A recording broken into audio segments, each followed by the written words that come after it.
Okay, meron na naman tayong video dahil meron nag-request po sa atin na kung pwede raw ba akong gumawa ng tutorial. Yan, maraming nagtatanong nga sa akin ng mga bago nating kasamahan, ng bagong bookkeepers, kung paano daw ba mag-record dito sa prior year's obligation. Yun, ano nga ba yung nare-record natin dito sa prior year's obligation? Yung prior obligation module na yan, module number 4, dyan po natin pinapasok yung ating mga inobligate last year na hindi natin nabayaran, di ba? Nagiging accounts payable natin. Pwede kasing wala na tayong cash during December, kaya hindi na nabayaran, or possible na mga contract yon na hindi mo pa talaga mababayaran kasi wala pa siyang delivery, or pwedeng mga iba rin remittance na tumalon ng the following year dahil yung remittance kasi parang may ilang days pa rin, o kaya kung hindi ka talaga nakapag-remit same month, kung hindi umabol, mga ganong senaryo, kung ano-anong pwedeng maging accounts payable. Marami namang ganong nangyayari, lalo na kung maraming transactions talaga na humahabol sa end of the year na during December. Okay, itong video na to ay para dun sa ating mga kasamahan na gustong malaman kung ano yung functionalities nitong prior years. Parang wala kasi akong nagawang video niyan, kasi parang inisip ko lang na madali lang kasi itong part na to, pero para kompleto na rin yan, ito na yung video para dito sa module na to, para kompleto yung encoding ninyo ng lahat ng transaction na monitor, kasi sa school level sila lahat yung gumagawa ng data reporting, monitoring purposes lang naman tong purpose talaga nitong prior year's obligation, kasi binabantayan mo na lang lahat ng mga unpaid mo, mga accounts payable, diba? Kung kasi within 2 years dapat mabayaran mo yan, kasi kung hindi may re-revert na yan, then another procedural kuha na naman yung gagawin para kung valid yung claim ay for funding na naman. Okay, isa-isahin ko kung paano ginagawa dito. Simple lang naman dito talaga. Ayan. Pero pag hindi pinaliwanag, mahirap naman hulaan, di ba?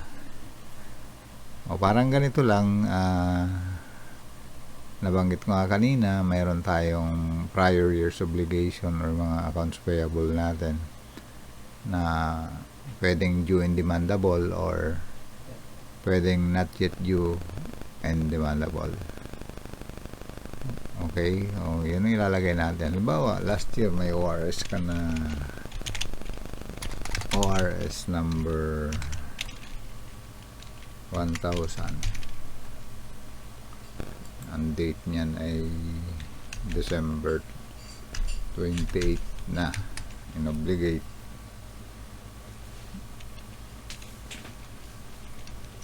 Hindi nabayaran, ABC Enterprise,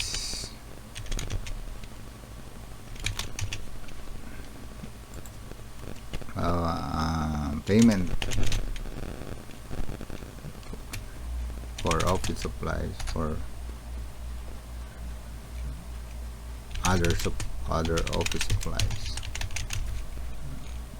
bumili ka dyan kay ABC Enterprise, diba? Sa anong PAP, diba? Palagay natin PAP natin, PPA dun sa junior high school, okay, MOE niya, yan yung sa upper part.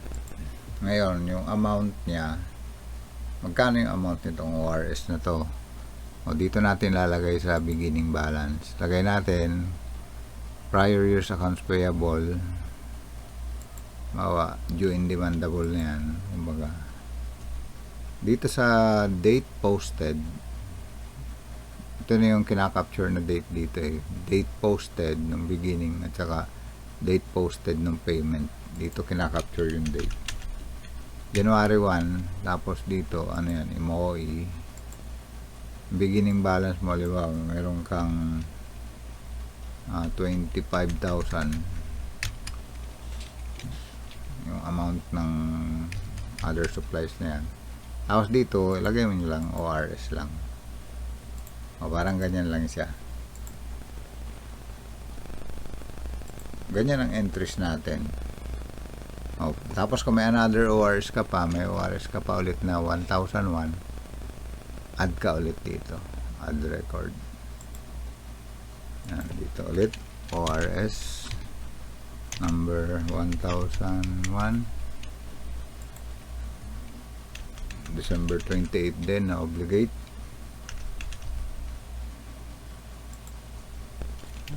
Bawa Gilbert Morong,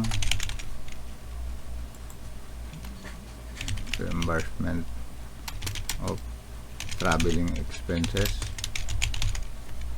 pero hindi ako nabayaran kasi wala nang cash noong December, kaya magiging accounts payable na siya. Prior years, tapos January 1. Halimbawa, may claim ako na travel na 3,000. Yan, ganun lang yung entries natin. Okay, kung mayroon ka another ORS pa, dagdag ulit natin, add record. Ganun lang po. Yun, ganun lang. Kung tapos pwede nang i-close yan. Siyempre, pero magtatanong kayo, paano babayaran ko na? O, halimbawa, babayaran nyo na, balikan nyo ulit. Dito ulit kayo mag-enter ng information. Sino yung babayaran mo? Yung office supplies. O, pag babayaran mo na yung 25,000, o dito natin ilagay ngayon yung payment. Balikan natin tong ORS 1,000, babayaran natin yung 25. Okay, dito tayo sa second line. Click ulit natin to, then babayaran halimbawa natin ng February 25, 2026 MOE. Then yung payment amount, dito na tayo sa kuan ito, column na to, payments disbursement amount. 24,000. Bakit 24,000? Yan yung gagawin ko, naka-check lalagyan natin ng tax para maging 25. Break down lang natin. Tax, then 1,000. Okay, tapos gawin natin tax dito. Ano bang purpose nito? Bakit bini-breakdown din natin yung tagging dito? Mayroon tayong naka-disburse na check, mayroong tax. Kasi ang purpose niyan para dito sa FAR number 4. Di ba yung FAR number 4 natin, yung monthly report of disbursement? Meron yung breakdown kung naka-ADA, naka-check, naka-tax. Tax portion. Okay, ganyan lang siya. Ngayon, paano mo ma-generate yung reports? Dito, dalawa lang yung reports na na-generate dito. Ito for monitoring purposes lang, itong Annex C. Yan, pag-click mo yan, Annex C. Lagay mo lang yung date, kung anong date period yung gusto mo ma-generate. January 1 to February 2028. 26. Review mo lang. Ayan. Yung beginning balance na 28. Bakit 28,000? Kasi merong 25,000 na office supplies, merong 3,000 na reimbursement of traveling expenses. 25,000 plus 3,000 equals 28,000. Then binayaran natin ng February yung 25,000 na office supplies, kaya makikita nyo dito 25,000 yung na-checkehan na natin, cheque plus tax. Kaya yung unpaid mo na lang, yung 3,000 na lang, yun yung TEB ko, di ba? 3,000 na lang yon. Ibabayaran mo na rin yung TEB. Close na natin to. Gusto mo lang bayaran yung TEB. At tingnan muna natin sa data for number 4. January 1 to March 31 na lang. Tingnan natin kung anong lumalabas dito. O yan. Naka-cheque yung 24,000, naka-tax yung 1,000. Okay, nakikita natin yung breakdown ng disbursement. O, ganun lang. O, ngayon, babayaran natin yung TEB. Punta tayo sa next record. Hanapin natin ito. Pwedeng ito. Pwedeng ito. Yan. Ito, navigation button lang to. Okay, bayaran natin yung TEB ko na 3,000. O, dito tayo sa next line. Tapos dito, bayaran nyo na rin ng February 20. MOE. O, tapos dito yan, yung 3,000. Payment kasi dito. Tapos ito gawin nating naka-direct payment na doon sa ATM, para wala nang cheque, di ba? Kada na. Okay, pag generate natin ng reports, check natin ulit dito sa Annex C. Kasi minomonitor natin yung ating mga unpaid obligation. Makikita nyo na rito, yung beginning balance ng 28 na obligate na rin ng full 28,000. Kaya wala na tayong unpaid. Di ba kanina may unpaid pa tayo na 3,000. Ngayon wala na. Fully paid na. Wala ka ng unpaid. Tapos sa data for far number 4, tingnan natin kung ano naging effect ng binayaran na natin through ADA. Makikita mo ngayon yung ating prior years accounts payable. Ito yung para sa monthly report of disbursement natin. Meron tayong naka-ADA na 3,000, meron cheque 24 and tax 1,000. Yan, ganun yung purpose ng tagging based dun sa type of disbursement. Kaya kung nagtatag kayo, makukuha ninyo yung reports for number 4, monthly report of disbursement, kasi may portion po doon na para sa accounts payable na yung prior years accounts payable. Yan, pwedeng makuha nyo yung PS kung may mga remittance pa kayo. Ganun din sa capital outlay. Yan, ganun lang yung mag-function tong module na prior years obligation module. Pwede nyo ring i-export sa Excel yung mga in-encode. Yan, makikita ninyo yung lahat ng mga na-encode. Ayan, dito. Yung previous ORS, diba? ORS number, tapos yung disburse na siya. Ayan, yung information, basic lang.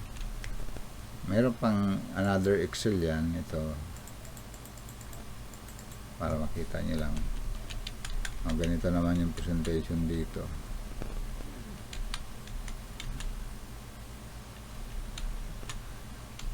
Ito yung breakdown ng disbursement. So, makikita natin yung disbursement niya. Pwede nyo ring pag naka-disburse siya through check or ADA, mayroon din kasing NCA number kung saan naka-charge.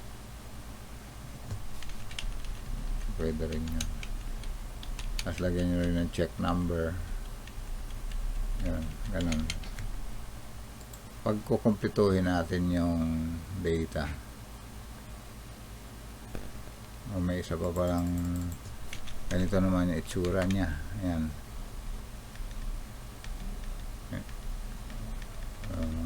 Nakasummarize lang siya. Yung binabanggit ko kanina, pag naka-ADA, pwede kayo maglagay dito ng check number o ADA number. Ayan.